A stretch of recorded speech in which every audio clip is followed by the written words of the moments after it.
I was literally up for 18 hours.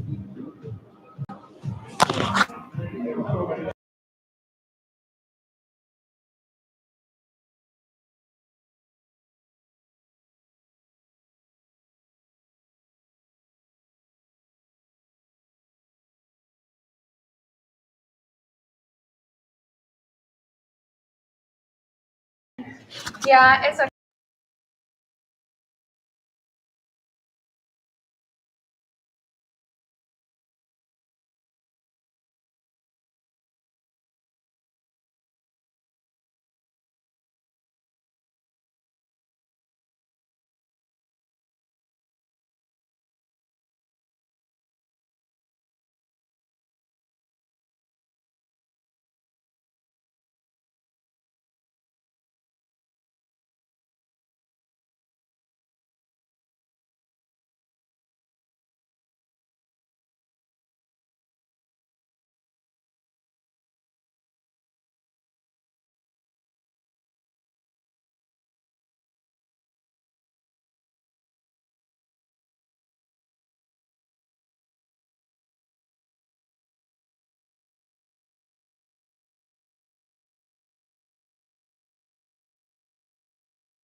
hours.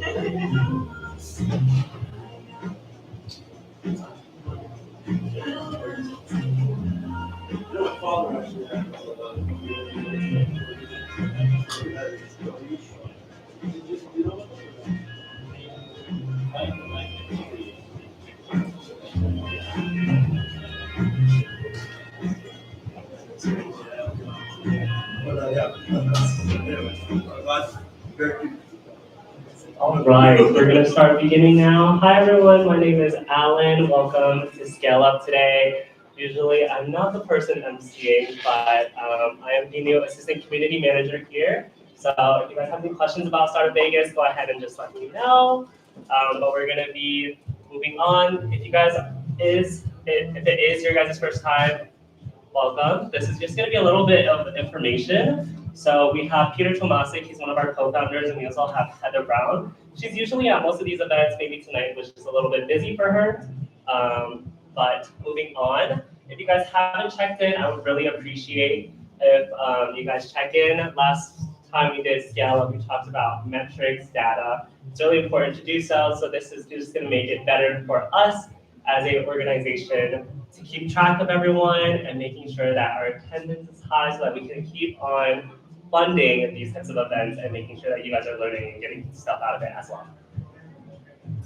All right, so if you guys don't know, we also have a very nice sponsor called Lucy Hub. So Lucy Hub, they're actually an editing software. So if you want to create like long form videos, short form videos, if you want to add any photos in from tonight, just make sure to go ahead and scan that QR code and you'll be able to access our library of photos.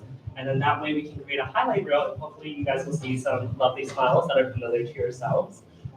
All right, and then these are some of our other sponsors. We have Project Wilbur, Lucy Hub, Tech Edge Developers, and eWork. Tonight we have our lovely Brian Williams. He is here with Project Wilbur. And then some exciting announcements that I would like to make are the Human X AI conference. So this one is coming up in March 10th through 13th. So if you guys are planning to go to any conferences next year, this is one that I would think is super important and is actually gearing up for startups themselves because they have like a whole section of the conference just for startups. This is going to be at Fontainebleau. So it's going to be really huge. It was the people that brought you Money 2020 and Vibe and all these other huge conferences. So if you guys are interested in any tickets, go ahead and just scan right there. Oh, sorry.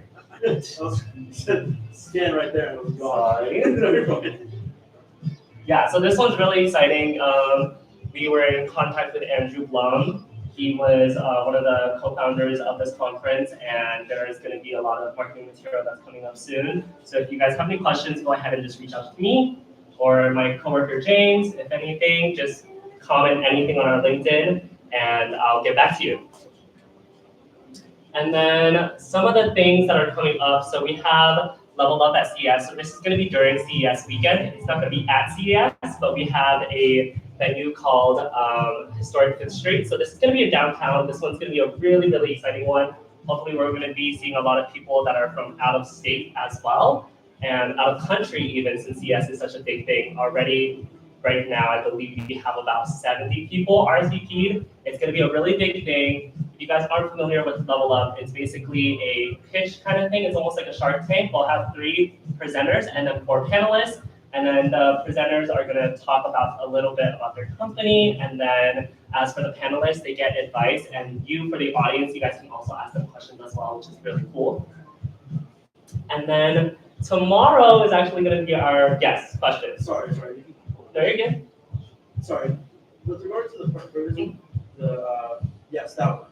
I know that one was like at CES or whatever. Question I have here is, for people that want to apply to actually be on there, what's the deadline?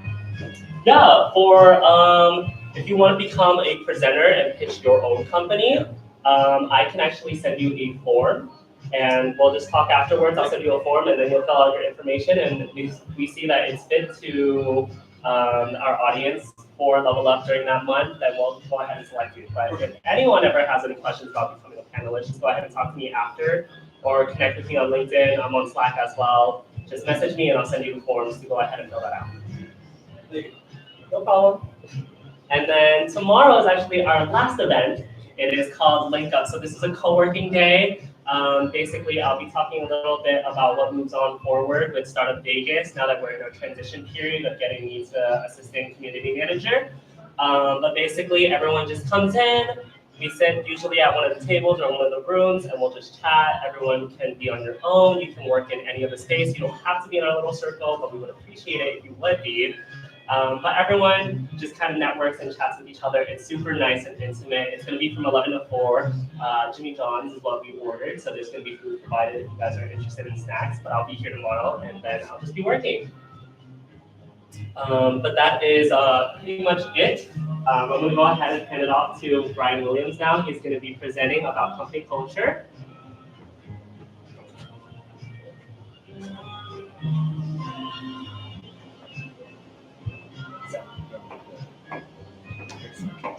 Sorry.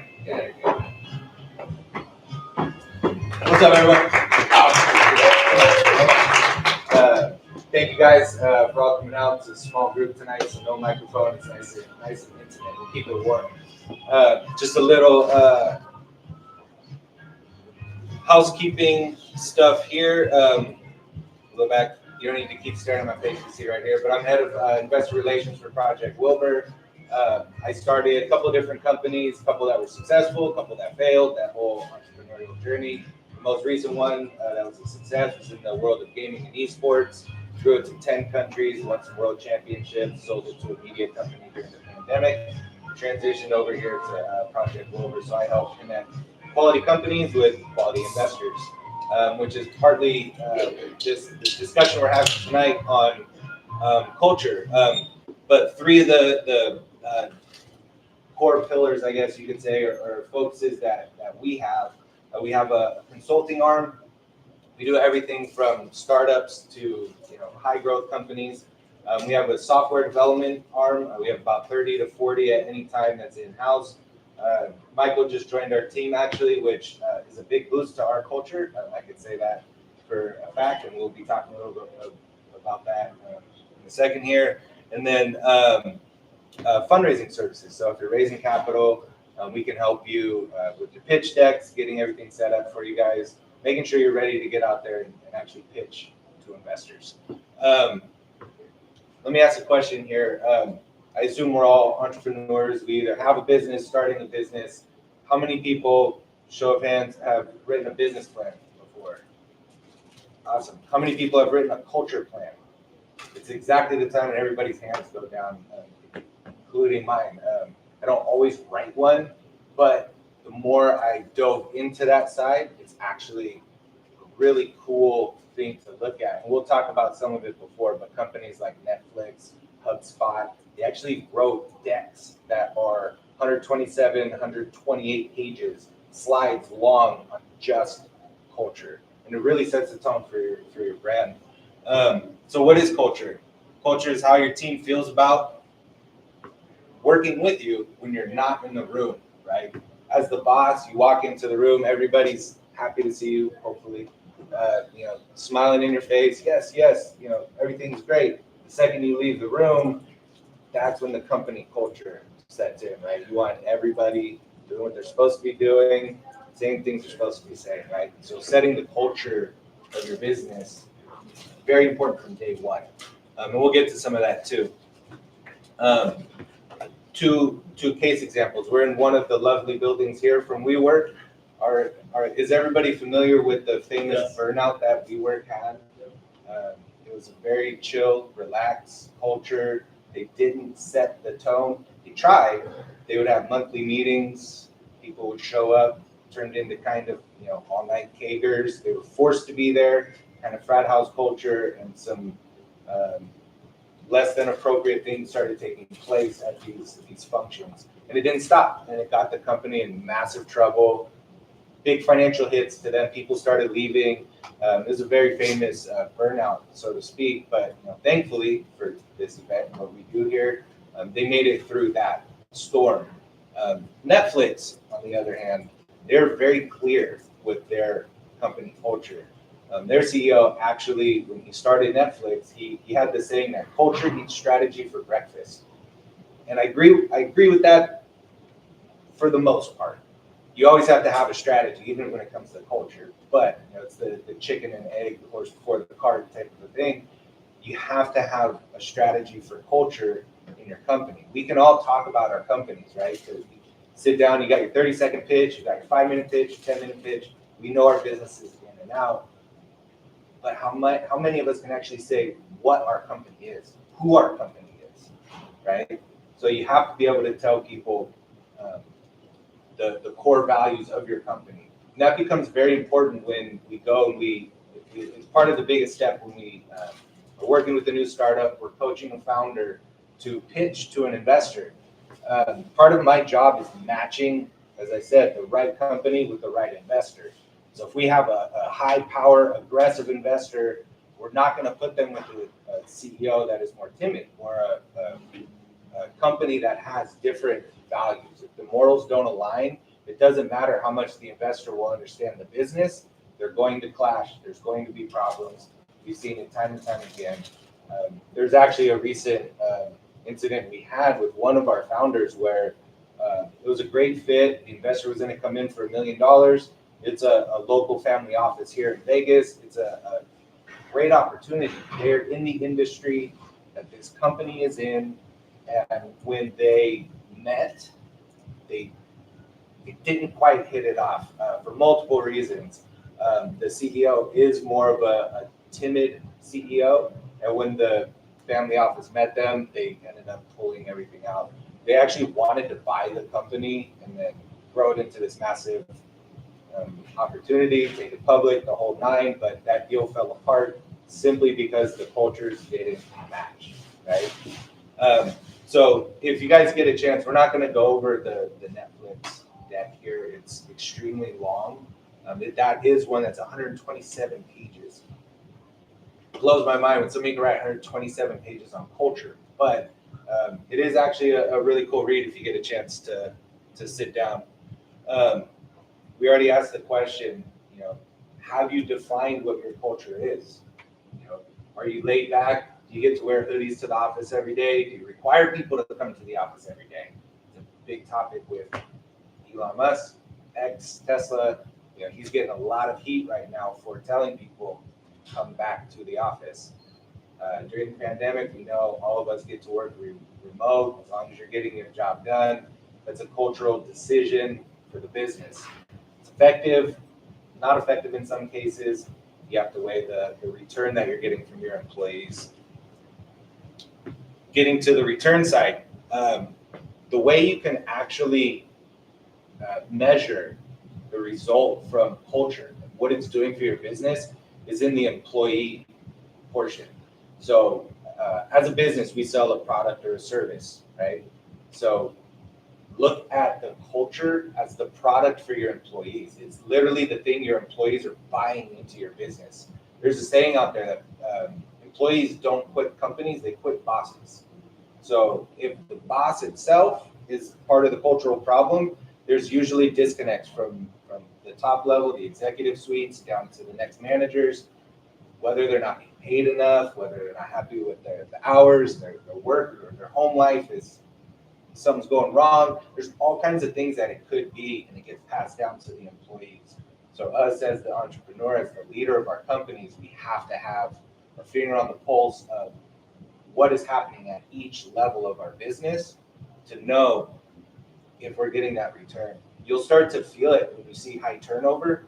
If employees are leaving, customers aren't leaving, it translates into every aspect of your business. If the employees aren't happy, I won't name names, but there's a pretty popular country bar out here in Vegas, and it is phenomenal. It's a very good experience, but the employees there are very upset. They actually just fired one of their managers that they found to be that cultural problem. He was almost like the WeWork situation. He was late night binging and doing all kinds of weird stuff, and they kept telling HR on this guy, and nobody listened, and it went on for months and months and months. Schedules were getting messed up. People weren't getting the good shifts. They were playing favorites, and the morale of the whole team started going down. So what happened? They started losing bartenders. They started losing barbacks. Then the whole staff starts changing. The culture went from being one of excitement, like this is great, we're all making tons of money here, to now it's a consistent and constant complaint factory. I know this because my wife works there, and I get to hear it when she gets home. So I hate the complaining portion of it. Like, just stop it, just leave it there, right? And so the retention is the most important piece of it. If you are constantly losing employees, having to onboard, retrain, get people up to speed, your business is not going to be growing as it needs to be. So creating this culture from day one is ultra important. I have a philosophy in all walks of life where if I don't tell somebody exactly what I want them to think of me in the beginning, they're going to determine it for me, right? People will form their own opinions, and it's the same for our employees. If we don't tell them what the culture is, the employees will actually set the tone. They will make their own culture within your business, and it might not align with what we want as the owners. So it's very important to set that very clear from day one. So what are the core elements? Clarity, like I'm saying, you have to be clear, right? You got to set the mission, the vision, the values, everything right from the beginning. So actually sitting down and writing a cultural plan is step one. You know it for yourself. That way you can articulate that to an investor, perhaps when you're going out to talk to them. If you haven't read a book by Brene Brown, it's called Dare to Lead. And this book is very, very inspiring in many ways, but it'll take you through a journey. One of the portions of that I really enjoyed and I think I got the most out of, and there's worksheets that she does with it, but she takes you on this, it's a journey to get your core values, your core elements, what really drives you.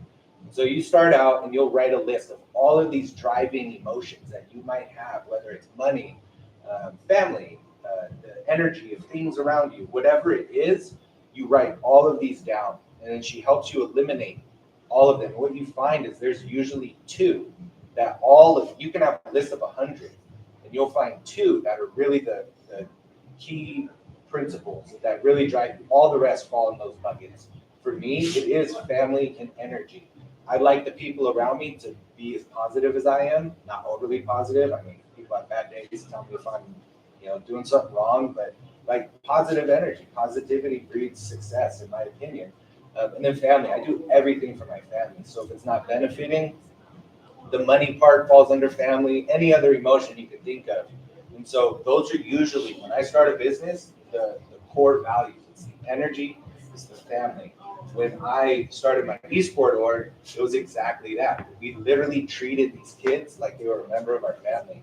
I moved actual 2 families from Vietnam, one to LA, one to Florida. They actually became parts of our family, which in that industry, it was very needed because those kids were just being trashed by all the other org owners. They weren't paying their bills. They were signing terrible contracts with them, and they're not living up to it. So when we came in, and we didn't just say, this is who we are, this is what we're about. We actually did it and showed them. And from day one, everybody knew what our organization was about. And I think that's really what attributed to our success. We had people in Brazil and Poland calling and reaching out saying, hey, we heard you guys are doing this for so-and-so. Can we play for you? That never would have happened if they didn't hear the good stuff that we were doing. So it's very important. That goes to the second part there on the empowerment. When you have a culture and it's set from day one, that empowers your employees to go out and be successful. They don't have to be scared. They're not shy about what their job is, what their role is. They know exactly what they're going to do. They know what will get them in trouble. They know what won't get them in trouble. And then what you end up seeing is some of your employees that you wouldn't ever guess would innovate, create something. They're going to come to you one day and say, hey, I was thinking about this, or I was doing this and then I saw this. And they point out something to you that could actually change your business and revolutionize things. That's actually how we got into the esports side. We were making a mobile stock trading platform. At the same time that Robinhood was making theirs, I raised about $4 million. Robinhood raised about $400 million. saw the writing on the wall. We were going to get crushed. And this kid that we were, he was one of the users. He was going to be a user on our platform. He was like, man, like, this would be a fun game. Like, can you guys just make it a game? Oh, that's a good idea. Let me look at that. So we looked at developing this platform that we were already making. It was about 90% done, and turning it into a competitive stock trading game. And then once that happened, we said, oh, let's go buy a team. Let's find out, how this crazy thing called esport is working. This was 2017. So you never know, right? You empower them to see things, and then they end up transforming your business. It's amazing. The rituals here, these are some of the daily practices that we could do. These go into what the actual culture plan would entail, right? At Project Wilbur, we do have daily meetings that are set, usually 15-minute to 30-minute, just kind of speed round. We don't always have to show up to it. We show up to the Monday one, and we show up to the Friday one. No questions asked. Cameras on, everybody ready to go. You'll have your goals. On the Mondays, we have our goals for the week. On the Fridays, we say what we succeeded at. All during the week, though, we'll show up. I'll be there. Mike will be there. And somebody can always pop in and say, hey, I'm having this is a blocker for me. I'm having problems with this. What can we do with this? And that's the culture that Mike actually helped create, which I'm very thankful for, because before then, it was a group of us. We're all entrepreneurs. We all hustle and get our job done, but we didn't have as much structure as we do now, which is very much needed.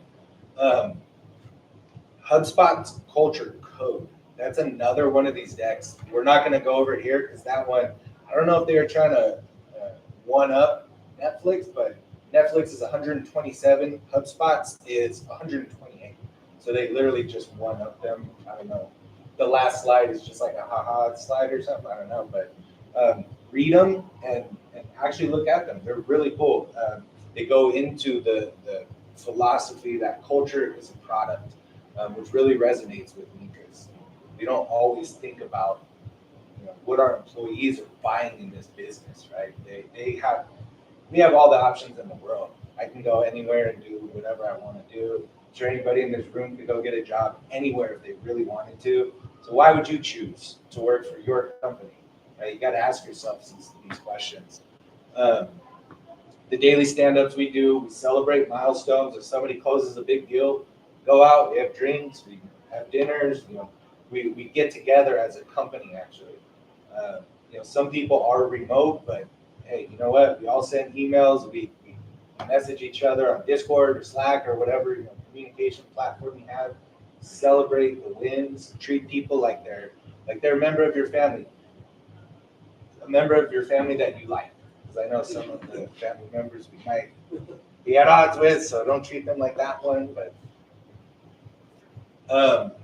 some of the pitfalls, and this is I'm sure we've all been in that situation where there's somebody that is too positive.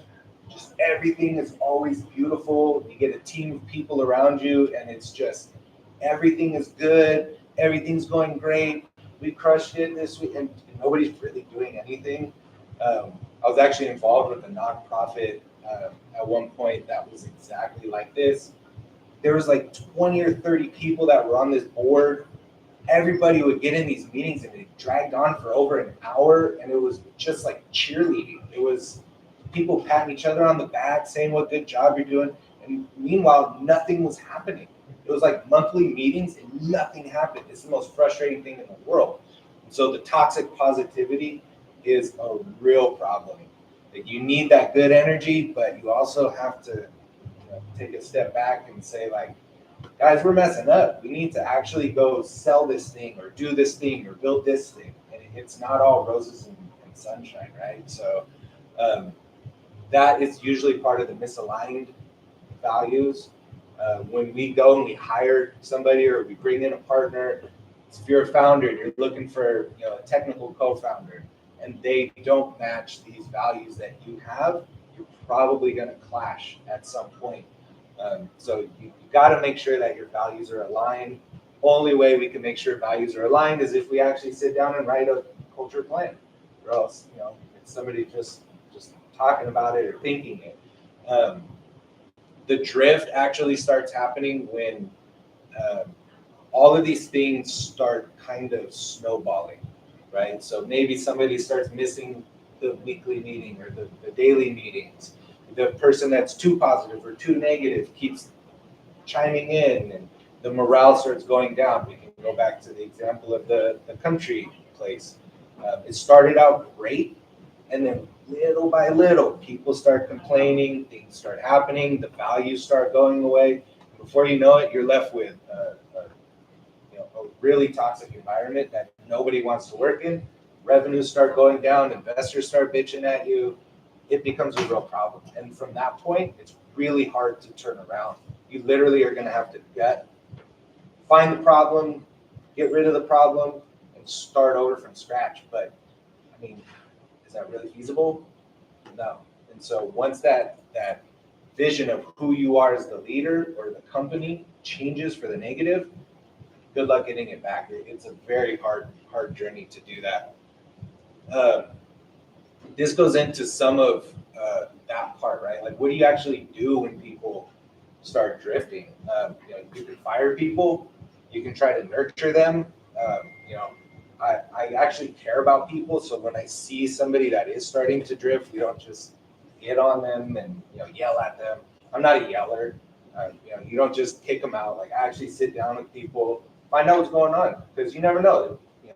Maybe their hamster just died or something, and they are sad right now, and so it affects them. They wear their heart on their sleeve, and it's affecting their work. So sit down with them, talk with them, and remind them, right? Like, this is who we are. We're here for you as a person. Take the time that you need, but then set the tone too, and set some goals for them, and say, hey, you've got about a 90-day window here, and if things aren't turning around, we are going to have to go in a different direction, right? Let them know what's going on. I'm a big fan of communication. I like being open, honest, hard conversation. Just get it out of the way, rip the Band-Aid off, and move on, right? I'm a believer.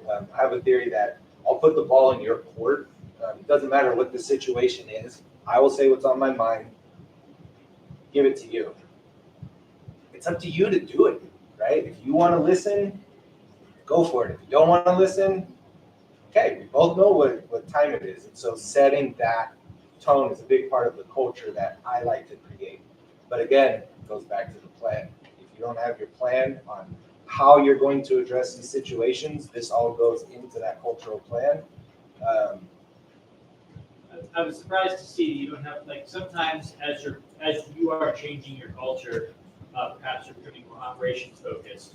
And somebody who was formerly happy in operations, maybe they'd be a better fit somewhere else. I'm surprised to see, moving people around and trying things is not part of the Yeah, well, I mean, it could go on there. That would be a great thing. Just because there's those 3 bullet points, it's not like, end all be all what goes in. There's just some things that come to mind when we think about how to address misalignment. But that's a really good point.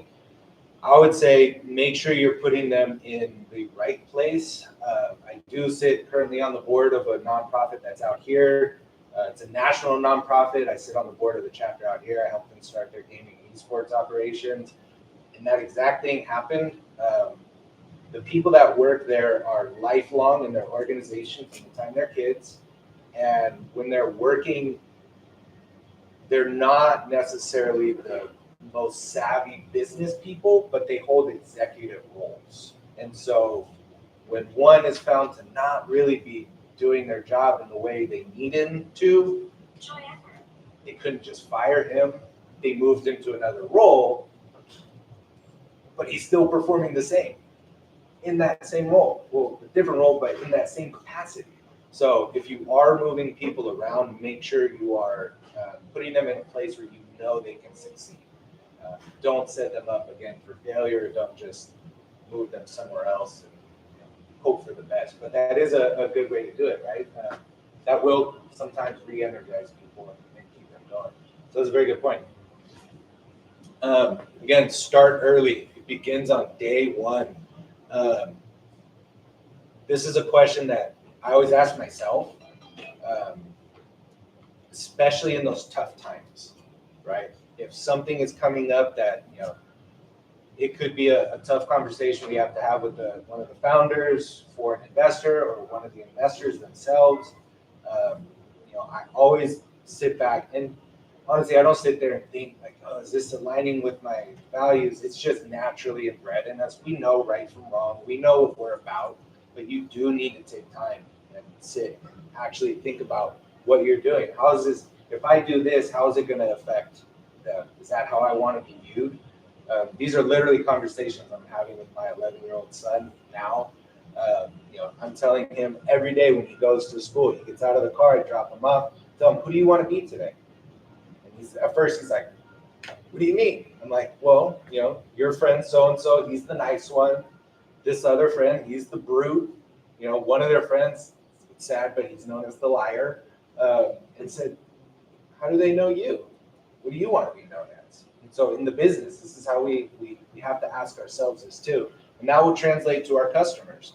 So when we know how we want to be viewed by the world, we can go, that speaks to the marketer in me. The brand guidelines come out, all the branding, the messaging, the content copy, ads, whatever you're running, you get videos on TikTok, YouTube, whatever it is all easily put out there. You don't have to think anymore.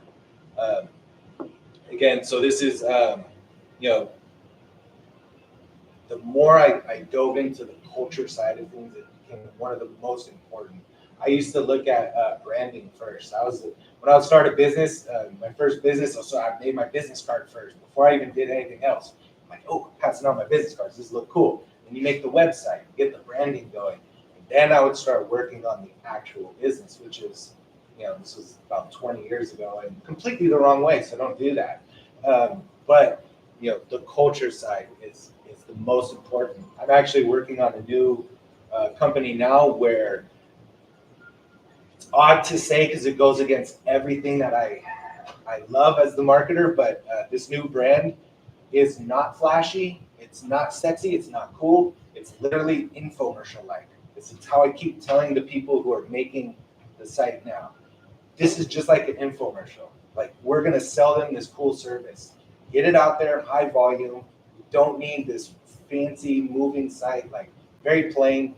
So setting different tones for whatever your business is doesn't always have to be the same, right? The eSport org was different than Project Wilbur, is different than the new one that I'm doing now. So don't be afraid to get out of your comfort zone too with the culture, as long as it fits for the goal of the business, right? Again, to this point, fitting the culture of the business. When you have the culture plan, it literally makes everything so much easier. You don't hire for what they can do. You do, right? They have to have skills, but you're actually hiring for an addition to your culture, not just because they're going to fit in and just be another body in your office. And this goes to your co-founders. If you're out there and you are the business development type of a co-founder, you need the technical guy, or if you're the tech co-founder, you need the business development guy. It's the same exact thing. You need to be partnering or hiring for the cultural add. And there's some pretty cool, this question right there is what I really like asking anybody that we're looking at hiring. How are you going to fit into what we're already doing? And what are you going to add to that? How are you going to transform for the better what we are doing? First question, you usually get a glazed look over their eyes, and that tells you, you didn't even look us up. You don't even know. We're just a job to you. But then there's people that will actually be able to tell you what you're about because they went to your site, and your site can tell them exactly what your culture is because you put thought into it. You have a culture plan. So anyone that's looking you up, coming to apply to you, they should be able to tell you what your culture is right off the bat. That's a very important question to ask any new hire, any partner, any co-founder, to make sure it aligns and you're not wasting anybody's time or resources. Some of the tools that we use, I don't like Slack anymore. Personally, we've all shifted over to Discord now. They got fun little bots, and I'm a gamer to the fullest, if you couldn't tell. So I've had Discord since, I don't know, 2012 or something like that. So happily, the whole Project Wilbur team is on Discord. But just any of these communication platforms where they have the tools, you can, play fun little games on there. You could actually do your stand-up meetings in Discord. We do have a global team. Our developers are in Latin America, so we can easily pop on at any time. Just open up one of the chat rooms and jump in there. Pulse surveys are it's a pretty cool little platform. 360 reviews, they're all the same. I'm not really big on. I'll be a hypocrite on this one. I'm not really that big into the reviews. I don't do surveys. I don't like giving my own personal review and feedback type of a thing to a platform that's trying to survey me on. Are you on a scale of 1 to 10? How happy are you? Or I don't like doing those. But when you have 30, 40 employees, it is a useful tool. There's actually some pretty cool AI tools coming out. One of our he's a friend, but he's also a client of ours. We're helping him raise some money, but he made an AI. It's essentially a chatbot, but it goes deeper than that into the HR side. So as an employee, you could text it like, "What's the holiday schedules?" and it'll answer you back. It'll give you little prompts. The AI bot will actually text the employees, and the employees, it learns their responses, it learns how they type, it learns the frequency with which they respond, and it'll start to notice some of these issues that we're talking about, and it'll say, so-and-so is becoming, less responsive. Maybe you want to have a talk with them, see if something's going on. So there's actually some pretty cool new tools that are coming out, but the old, surveys, I'm not a fan of, but keep it fun and exciting for your people. The huddles, the all hands teams, the meetings, those are needed. Those are important always. It's a fine line between getting a group of people in the room and just talking and being productive, right? In our meetings, when we do have everybody that's around, we know you've got a minute and a half.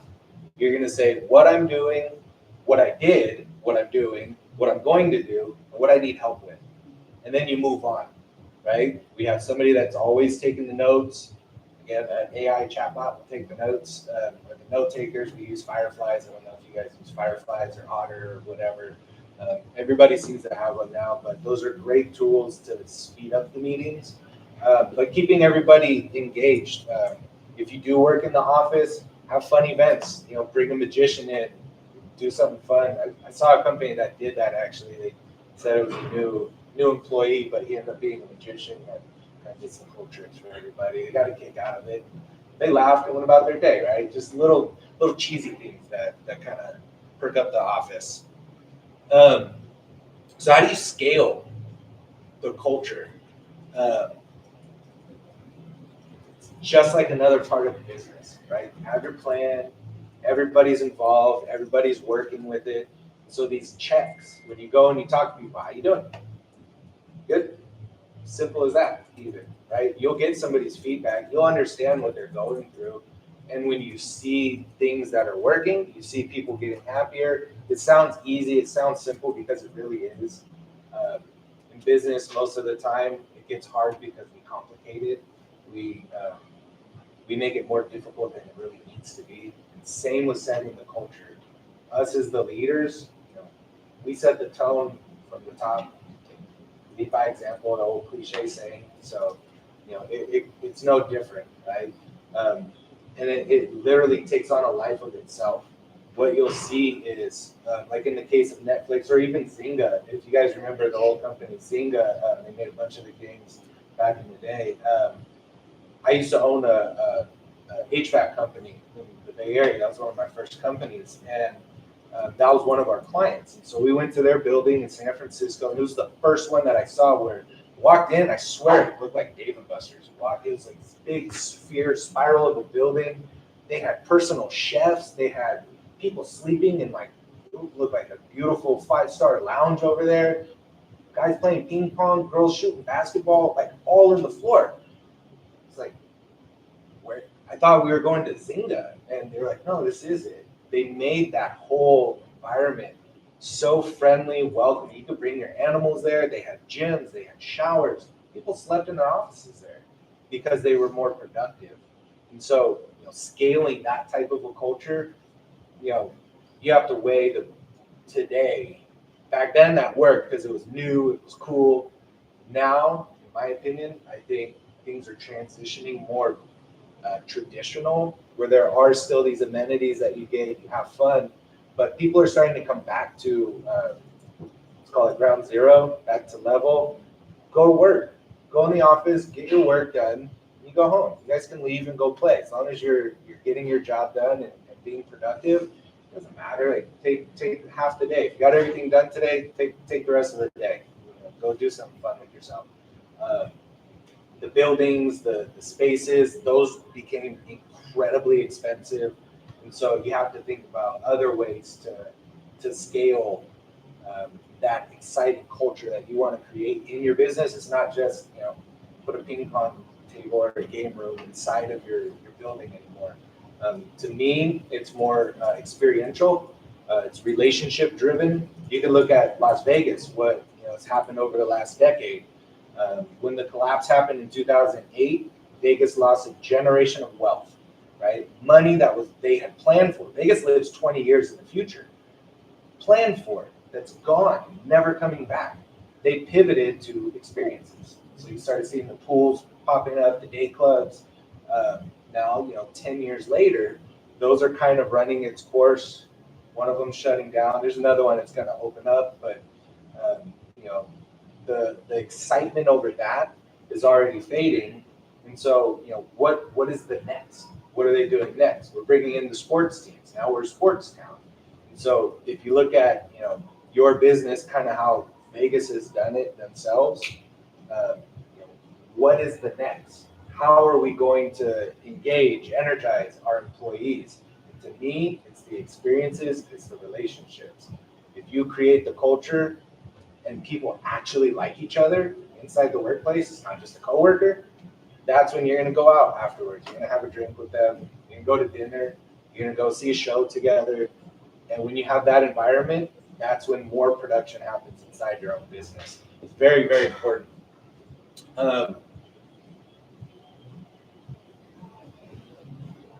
Move on from there.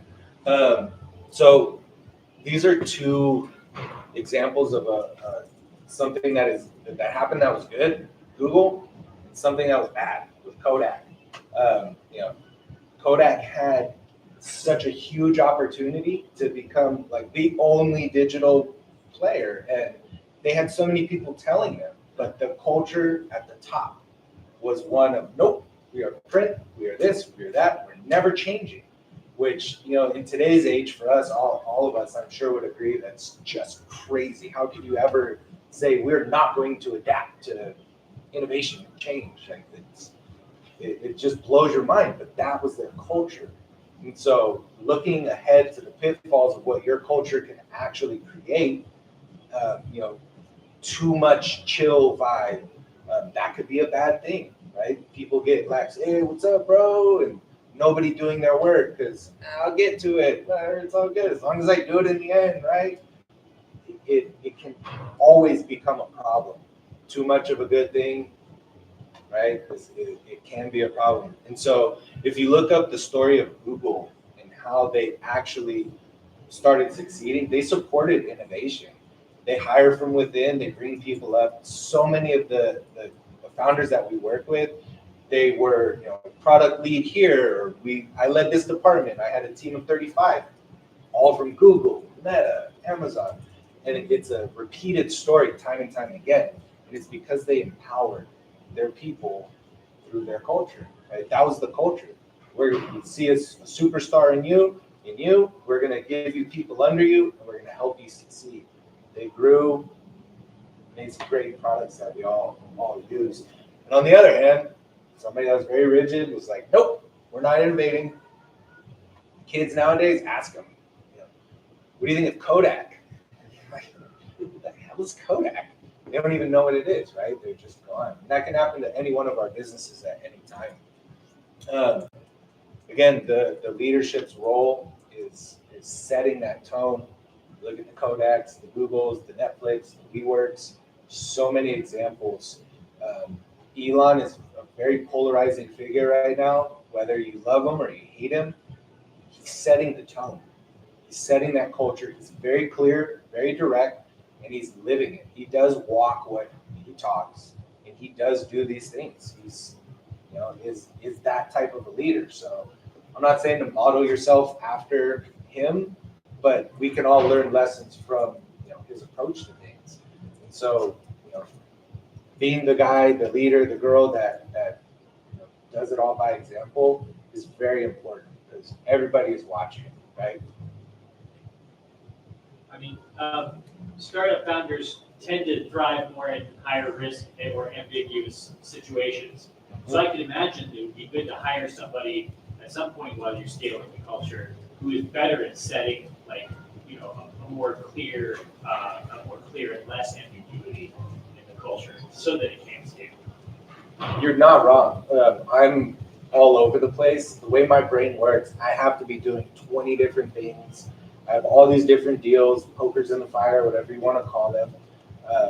So I do need, usually that person is your COO. John Laurie is our COO. He's done a couple of these talks up here. He's the guy that comes in and just like, dude, just stop. Like, just stop what you're doing. It's not going to work. Don't do that. He's our no guy for sure, but we need him, right? And so that is a part of the culture. Finding the person that can actually come in and write out what the culture should be. I can live it. I can embody it. I want to sit down and write a 100-page culture plan. So having those people around you, you're absolutely right. Part of the beauty of entrepreneurs and the founders is sometimes the craziness that comes from within us. We're always positive. We're always thinking and seeing opportunities in something when maybe there isn't. That's not necessarily the best for, say, your head of product. Right? The head of product needs to know what the product is and make sure that product is being delivered exactly to spec, get it out to the market. You can go on and dream because it's your company, but you do need to set that tone within. So having different people that can reel it in is very important. Again, a lot of this is repetitive now at this point, right? If you set the plan, you meet with them, follow up, regular check-ins, right? Whether they're the daily meetings, the bi-weekly meetings, the outings with the crew, it is very, very important. And once you start it, you can't stop it. So, I've been a part of a company as well. I've been a part of several that have fizzled out. I was head of business development for a blockchain company. I made their whole masternode campaign, sold over $1 million of masternodes in like 3 months. But we found out that the owners weren't fully telling the truth about what the platform was supposed to be. And so it just threw everything out of whack. They stopped checking in with people. And all of a sudden we had 8 guys in this office. We didn't really know what we were doing anymore. I left that company at that time, and that leads to the turnover, right? So checking in, following up, being clear with what you're doing, who you are as a team is super important. And again, the accountability part, it's not all about what you did wrong and getting on somebody about it, punishing them, shaming them in front of the group. Set some rewards too. When people are hitting their goals, you gotta make them feel good. Take them to a lunch, take them somewhere, send them to a ball game or something. We do live in the entertainment capital of the world here, so it's pretty easy to reward people here. Again, that goes to the culture. You can go to, what's it called? Pop Stroke. It's a fun little golf spot right over here. You see all these little golf spots. There's one on, Spring Mountain and Valley View, I think it is. It's called J Bar. That one's super fun. You got a couple cocktails, good food, and they have 8 the indoor VR golf pods. Great time. Take people out, reward them for what they're doing, right? This is actually really important.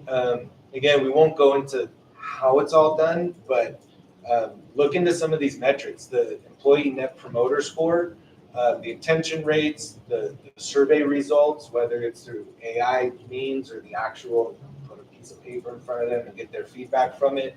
And then there's some tools that you could look up and use for your companies if it's a fit. But these are telling you the return, right? So you're going to feel it.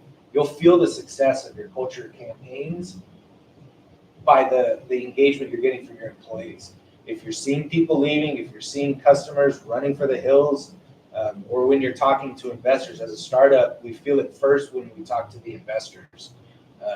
If they're not in line or they don't understand who you are as a founder, who your company is, it doesn't matter if they get what your company is doing, they're going to be going.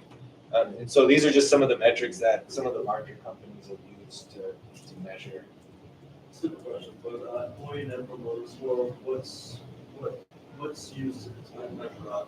Each company has a different, there are variables that go into it. So it could be time in the office. So you set it for your company. If you're all remote, then it might be different. It could be your goals. How often are you hitting your goals? But it's all kinds of different metrics that'll go into creating what it is, right? And so if you take them all and you create a little algorithm for yourself and your company, then you could say, hey, your scores need to stay above. You can tell them because I mean, I wouldn't like that kind of culture itself. Yeah, exactly, right? And so it's just having a way of measuring in a number how well they're doing, how well your culture plan is actually doing. And so we are at the end of the slideshow. Are there any questions about cultures? Anybody have any stories that they want to share about terrible businesses that they were a part of that fell apart? Those are the easy ones.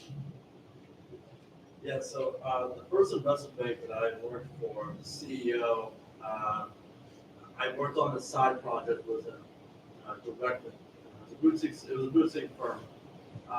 This guy had the ego of thinking he was the Goldman Sachs CEO. I mean, he was telling me that I had a question that only he knew the answer to. Yeah. And because we were working on a side project, I figured, okay, I didn't see some text and didn't answer. He asked for a deliverable, I got it. I texted at 4 p.m.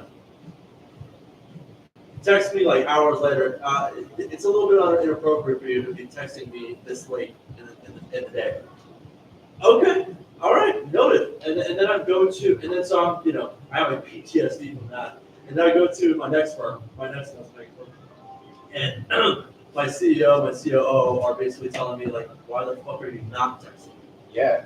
Get on the phone, get me on the phone. You don't wait for me. You call me and you get answers from me. Yeah. And the level of progress and the level of fundamental growth between those two firms, astronomical. That firm basically just has stagnant since, and they have almost, they should be so much bigger, but they're not. Yeah. And versus that one, it's a global firm.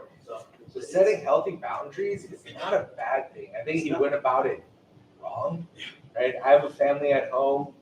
I'm always available for people. If people want to call me at 9, 10 o'clock at night, I don't care. Go ahead. I might not answer you, but and I usually do that on purpose. Even if I'm available, I'm bored sitting at home. If we hire somebody new, I do set those boundaries. I won't specifically tell them that's too late to be texting. I just won't respond, and they'll get the picture, right? So you do need to set healthy boundaries, even with your own employees, but doing it in the right way. Like you said, that's part of the reason I love Project Wilbur. I don't know if anybody's met John Emmons here. The guy's a workaholic. You call him at midnight, doesn't matter. I'm the same way. And so we have some of the craziest conversations at midnight. Dude, this is what I'm thinking. Let's do this. And of course, we get all fired up. And the next day, John Laurie, the COO, is the one's like, no, guys, don't do that. But it's all a part of setting that tone, right? That was a good one. The worst one I was ever. I'm telling you, it was this blockchain company. I swear, I think it was the Chinese government that really had these people in inserted here. I found out the company was open for like 10 years and they never made money. They had millions of dollars in payroll. It's like, what are we doing here? What is this product? What are we actually selling here? Until we actually did this marshmallow campaign, nobody like even knew anything was going. Like, I don't know. It was such a weird place, and you get that vibe, and then you're out of there. Anybody else got a bad story? Let's share some bad stories. It's Christmas season, and then we'll go be jolly after we leave here. Well, I mean, I'll go on the opposite side. Say, like, the observation, I guess, in my life that I noticed just on leadership. It actually started when I was a baseball instructor, and I'm a big believer in just the power of the high five. And what I mean by that is, of course, like after everybody comes with high five, like really like showing genuine honor of the work that people are doing. That really was whatever. I think honestly goes like a long way. Like I work for a very big company. I don't know if you know that. Maybe, but like in-house or whatever, I keep a lot of these companies. This is like my department, my group, whoever job of like trying to do that, no matter how, like, what that looks like for them. So it's been like this lesson learned that I'm always trying to take with me is, I was working with like, yeah, you find that one moment where, oh shit, that was dope, that was really cool. Let me know that. Yeah. It goes a long way. I feel like people like, of course, like, here's the things and stuff that we're doing. All that stuff in a corporate setting is like too big a scale. And it's like, oh, you're just saying, so the balance of it all and how to achieve. Yeah, I like that. The power of the high five. Have you ever just been walking around somewhere, out on the strip, walking through a hotel, see somebody walking their way, you just smile at them, give them a high five. They don't know you. You didn't say anything to them, but they start smiling. They walk away. They have a different bounce in their step. So there's actually something to it. The reason why I said that as a baseball instructor because I would work with different personalities, little kids growing up, right? They give you to be professional ball players, and that I was like working with, but everybody has like their own thing, right? How they go about their time or whatever. But every single time I notice where I give someone that high five to do the right thing, it's exactly that. Their eyes open up, they were excited, they're like, okay, I kind of want to hear more of what you're talking about. Yeah. Now I'm making it that when you're talking to them, now your voice has no value, and now it's restricted a little bit. And vice versa, right? Like you're kind of doing something because you feel that you're acknowledging, hey, I respect you for the work that you have done for us. So, Yeah. I thought it was like something. It's funny you say that. One of the other terrible cultural businesses that I worked for is right out of high school. I used to sell cell phones in the middle of the mall. So I was one of those guys that would stand in the kiosk and flag you down and sell you something that you didn't want. I got very good at it. I ended up leaving that business because the managers, the general managers, the district managers, and the people above, they would actually come by and ask people, why aren't you getting complaints? If you're not lying to the customers and selling all these phones and getting complaints, that means you're not doing your job. You're just here to sell, sell, sell. So it teaches you how to sell things, but it didn't sit well with me. But that was one of my tactics. I'd be leaning on the side of the kiosk, somebody would walk by, be bored, slow day or something. Just get a high five from them, and then you start talking to them. And then just random stupid stuff will come out of my mouth. Before you know it, you're buying 5 cell phones. Yeah. Why does anybody need 5 cell phones? I don't know, but I would love selling you 5 cell phones. But no, that's a good one. Anyone else before we wrap up? Questions, comments, anything? The company I work for has like an incredibly visionary type family, extremely type A, and go to college. Just figured out a bunch of shit through the body and health and fitness. Is the type that will push like so many projects through the pipeline, and it's just like there's a difficulty for the execution happen, like from an infrastructure standpoint. So what's the company's getting to a point where it needs that infrastructure. We're bringing in people that actually have the executive planning and things like that. What's the biggest thing that you see help gain the trust of that founder? Especially since you brought this company up, ground up, no investors, no capital funding, started with 5 10 grand in the bank. So what's the biggest thing that you've seen like enable a founder like that to start trusting that these processes have to be implemented, and that there's certain things that just like aren't realistic to happen? Those are actually really tough because it sounds like he's a self-made guy, right? Yeah. He's the So, type to just shop like physical products and build franchising across US and Australia, and next thing you know, it's like, wait, we can't work it. We need people in, we need the capital, but yeah, you need to integrate into the team, understand what you're doing. he's of the mind of like, this will work, just do it. Yeah. Go do it. He's Get it done. practical, but that's the thing, like if he's involved, he will figure it out. He's very good as a businessman, and to be an innovative person. And that's why it's strange, because typically you don't get both.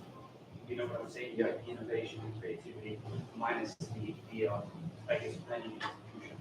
But So can he has a problem with letting go the next step, right? Where To he some goes, degree, he'll create something, he can set it all up, he can structure it, but he needs a team to actually go execute it. And that's where he has the problem. Is that what you're saying? Yeah, to a degree, but it's like finding the right people, so there's actually he has that there's trust there. He's also extremely accountable. You say you do something, you do it. You know what I mean? Does he have do you guys write a plan out? Yeah, we just wrote like a CEO, or we just started bringing in structure, and then actually look ahead. And Look up what HubSpot and Netflix did with their culture plans and their culture codes. You don't have to be that detailed with it. I mean, you can if you want, but I think that might actually, it sounds cheesy, but that might actually let him feel like he has the control. Hey, tell us who you want, and it's gonna go in this document.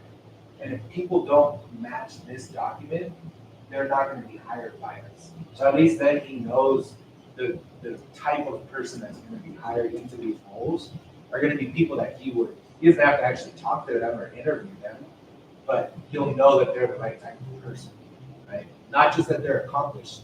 There's so many people out there that can get the job done, but if they don't fit into that culture, that might be a place to start. It's hard when there's a founder that has achieved that level of success on their own to start letting go, right? This bug bit me with my trading platform. I didn't go to college. I made a small business in the Bay Area. We sold it, did well, and I'm not arrogant, but I had big shoulders. Like, I can do this. I did all this. This is me. So when I went, I was pitching to Andreessen Horowitz, Sequoias, like all the big players, and they're like, great idea, but they never gave me money. And now I can look back and whether it's sad or confident and say it was me. They weren't investing in me. They would have invested in the idea. They would have invested in our registration list. We had so many people that were waiting there, but it was me. And so I don't necessarily know the right answer to get through to him. Really good with people once I talk to them and I'll get to know them and figure something out. But it sounds like he's the type of person that needs to have a level of control, even if he doesn't have the time to control this thing. So giving him that control by saying, we're making this plan, this document here, and this is gonna be, everybody that works here is gonna fall into this. At least then he'll be able to trust who this person is on paper. Okay? If they execute, great. Give them a little more responsibility. Start small, give them a little task to do. If they execute it, great, good job. Give them a little more. And I think that'll build the trust in him. Maybe get it from the Brene Brown book, so he remembers why he's doing this in the first place. Say again, sorry. Figure out whether he's doing it for his family or remind him about it. Like the other things. The other thing is maybe he needs to think more about acquiring systems rather than individuals. And I think that's really, because it's like systemically, you need like a principal software from a system developer. It's not like we can't work with what that it's like there's structure needed. So we forget. Absolutely, yeah. Yeah, anytime. All right. Thank you so much, Brian. Thank you. All right. So we are wrapping up ScaleUp tonight. Thank you. I hope you guys learned a lot. This is usually how ScaleUp goes. Usually there's more people, but December is like the holiday times right now. But like I said, link up is going to be tomorrow. If you guys want to come in, it is going to be in the same exact area, 11 to 4. You guys can just roam around the offices as well. It's going to be our last event. There's going to be some food, and then we also have Level Up. That's going to be January 8th. If you guys are not too sure of where it's going to be in downtown Las Vegas. We'll have it on everywhere on LinkedIn. And then that pretty much wraps up our night. You have one more question? Yeah, so will Heather be here tomorrow? Or no? I don't believe so. Usually she isn't on those types of events. Usually, but she'll be at Level Up for sure. Yeah, that's January 8th. But thank you guys so much. I hope you guys have a great night. Thank you.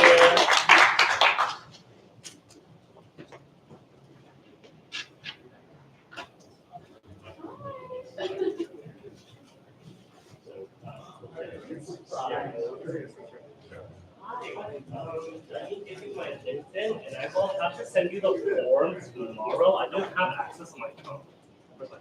Okay. Sorry.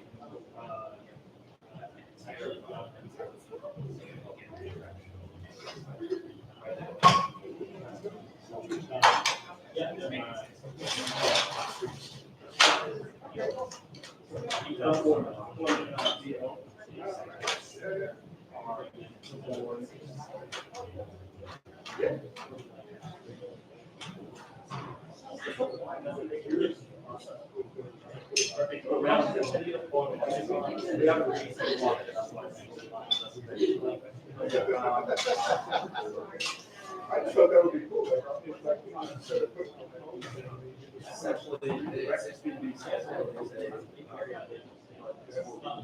Yeah.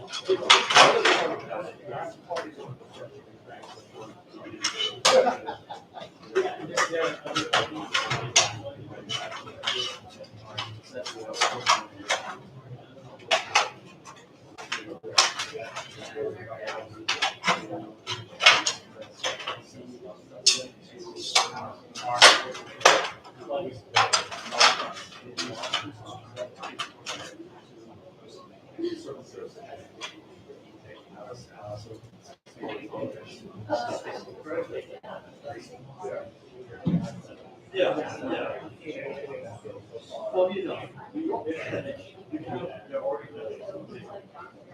they are so always past yeah, so that has been she has that one. But no, she has one.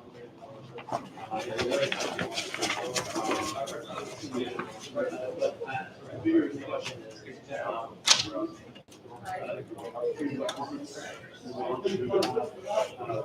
pretty much should have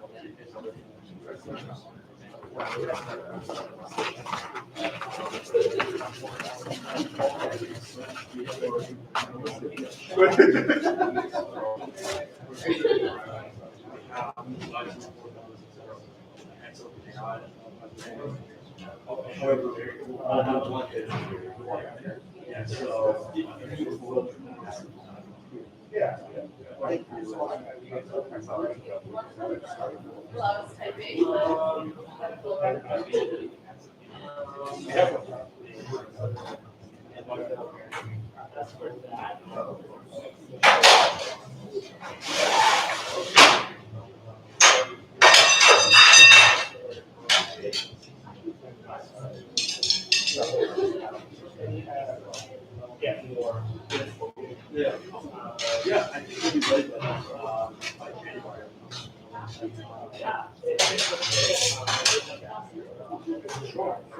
I'd better as well.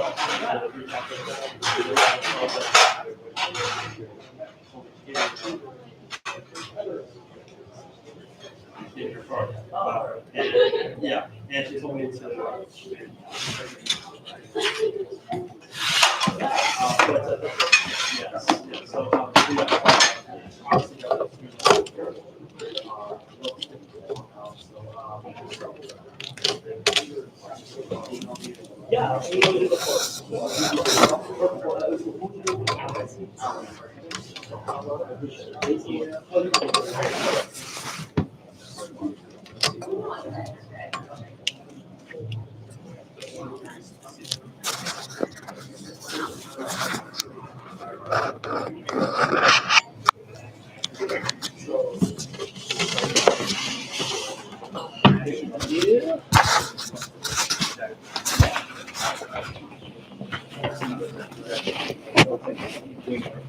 That's why it's so hot. It's such a great picture. Moving in Vegas or the idea of